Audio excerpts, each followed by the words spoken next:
talk a little bit more about the Marxism and Reparations book, because this book was created out of the struggle. It was not done in an abstract way, because it came out of a certain political struggle that took place in Africa. When the struggle took place in South, when there was I forgot the name of the conference, and a number of comrades went to it, but it was a struggle around reparations that took place before 9/11, I believe, or the year before, where you had a lot of groups come together to talk about the Palestinian struggle, which became a big issue at this conference because the U.S. boycotted this conference because the Palestinian struggle was going to be elevated at it. The Durban conference. Yeah, yes, it was in Durban. Yes, absolutely, it was in Durban, and also the Black struggle, because there was a lawsuit that a number of, and these are our friends and allies, especially the December 12th movement, but not exclusively. These reparation groups who have more or less a nationalist ideology, they brought forth a lawsuit demanding restitution for the legacy of slavery, and put a dollar amount on it, like it was over $1 trillion in terms of unpaid labor of slaves, and pinpointing a number of corporations who had a hand, who still exist today in terms of their role in perpetuating the slave trade and slavery. So anyway, there was this huge, this big struggle that took place in Durban, where the U.S. delegation walked out and so forth. But it didn't stop there. It came back here in the United States, and this lawsuit was put forth by our friends in the D12 movement. Some of them are lawyers, and ultimately it was dismissed, but that's not the main issue. The issue was that this was another aspect of the national liberation struggle and the right to self-determination. So there was this huge demonstration that took place in Washington, D.C. I'm trying to be as quick as possible. And the party mobilized for it. We were one of the few multinational groups that mobilized for this rally in Washington, D.C. that was held in the Lincoln Memorial. And 10,000 people came to it. And so we thought to ourselves, gee, what have we written on the reparations struggle? And we wrote a lot on it. We wrote a lot on it from different points of view.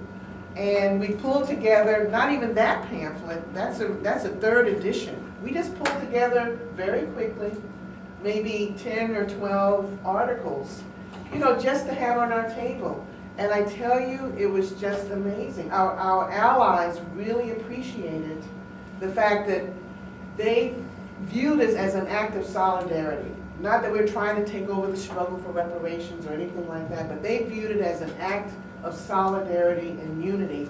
And it went like hotcakes. We sold every issue of this little book that we pulled together, just stapled it together with a little, with a cover. And then we did another edition, and then we did this edition. And when this edition came out in 2007, I believe, our allies in D12 said, gee, can we have a book party? We would like to have a book party with this book and, help sell it. And so I went to the office and so forth, and because I edited, the book, but a lot of the comrades, especially the Black comrades, have contributed to this book. Lalani, Larry Hales, Larry Holmes, John Parker, other comrades, and even some of the white comrades, wrote, contributed articles from over the years. Sam Marcy, we have a part in there from High Tech Low Pay, where he wrote about the role of Black labor, and historically from the time that Larry talked about in terms of Reconstruction up until today, up until the 1980s. So again, it was this act of class solidarity and unity around the Black struggle to show that, yes, we may have a different political program and outlook that we do, but it doesn't stop us from coming together and showing solidarity with each other. We go on the picket lines around defending Robert Mugabe in terms of Zimbabwe, when the imperialists attack Mugabe, the president of Zimbabwe, because he's, my goodness, he's advocating the right for black people to take back the land that was stolen, during colonialism. What a crime that is, And so we have been on the picket lines defending Mugabe or, defending any other demand that may not be popular within the broader left movement. And they really appreciate us for doing that. And it really has helped strengthen, class solidarity and unity, because when the bigger struggles do come, as Larry was talking about this global economic crisis, I think they know that we know and they know that we can depend on each other. They're going to be there with us, whether they agree with us on all the questions or not. We're going to be able to put aside those, whatever, and come together, because it's just, a necessary thing. And then the last thing I wanted to raise was the issue of OWS and the national question and the state. Because I just think this was it's very important for us to review OWS and its evolution, and of course we got to see what's going to happen, if it's going to be able to regroup and reorganize, even if it's under another formation or whatever, that remains to be seen. But it was just very interesting to see, even in its infancy, the evolution of OWS in terms of, I think, the national question in the state, because in the early days, and I think Julian can attest to this, because he's part of OWS, there was always these signs in Zuccotti Park, the police are our friends. Stand, come over to our side, and whatever. I'm paraphrasing a lot of the signs. And it was just very interesting. 2 weeks after, I think it was September 30th, there was this demonstration on the bridge going from Manhattan to Brooklyn. And it was hundreds and hundreds of OWS people on the bridge, and they were attacked by the police. They were viciously attacked by the police. And, mainly white youth who were attacked by the police, which was, for them, it was like an eye-opening experience, I'm sure, for a lot of them. It was like 700 arrests. It was like 700, that's right, it was 700 arrests. And so, and of course, as time went on, with the eviction from the park and more brutality, you saw less and less of those type of signs, at OWS in terms of the role of the police, something that oppressed people live through day in and day out in terms of this, the police occupation of their communities and so forth.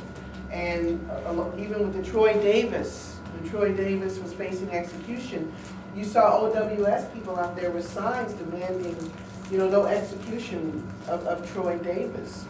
And also, this is the last thing about it was even this happened early on in terms of the OWS evolution, and that is when we have a large Haitian community in Brooklyn, and they were marching across the same bridge that the OWS people were attacked on.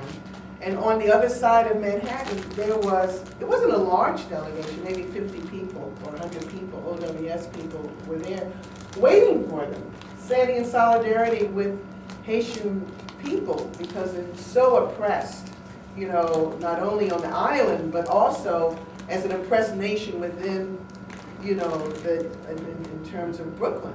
And so that solidarity was very, very important for the Haitian people.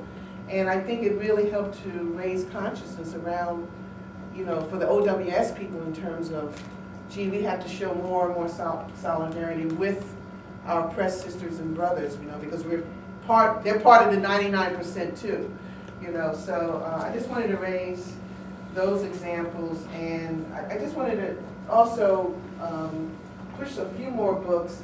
like for instance, The Voice of Harper's Ferry. If people can read that, I mean, I wrote a foreword about what is a nation, but also Mumia Abu-Jamal wrote a piece critiquing this book, which was really pulled together by one of our founding members, Benny Copeland, who discovered one of John Brown's the co-leader of the raid on Harper's Ferry, who was with John Brown, who was an escaped slave, Osborne Anderson. And so he was able to find his commentary on working with John Brown.